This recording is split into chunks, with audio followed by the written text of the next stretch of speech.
Assalamu alaikum everyone. Hope you are well and doing great with my channel. আজকের এই ভিডিওতে আমি আপনাদের সাথে শেয়ার করব একটি অ্যাডভান্স ইংলিশ স্ট্রাকচার। সো ভিডিওটি না টেনে শেষ অবধি দেখুন। যাই হোক না কেন আমাকে যেতে হবে, যাই হোক না কেন তোমাকে খেতে হবে, যাই হোক না কেন আমাকে পড়তে হবে, যাই হোক না কেন তোমাকে খেলতে হবে। এই প্রতিটা বাক্যে যে জিনিসটা কমন আমরা দেখতে পাচ্ছি সেটা হলো যাই হোক না কেন। সো যখন আমরা কোনো সেন্টেন্সে এই ধরনের বাক্যগুলো দেখতে পাবো সেক্ষেত্রে আমাদের ব্যবহার করতে হবে নো ম্যাটার হোয়াট।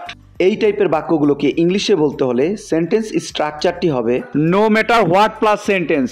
চলুন তাহলে এই স্ট্রাকচারটি দিয়ে এক্সাম্পলগুলি দেখা যাক।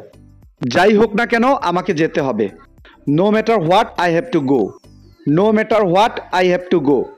যাই হোক না কেন তোমাকে খেতে হবে, no matter what you have to eat, no matter what you have to eat. যাই হোক না কেন আমাকে পড়তে হবে, no matter what I have to read, no matter what I have to read. যাই হোক না কেন তোমাকে খেলতে হবে, no matter what you have to play, no matter what you have to play. I hope এই স্ট্রাকচারটা আপনারা ভালোভাবে বুঝতে পেরেছেন।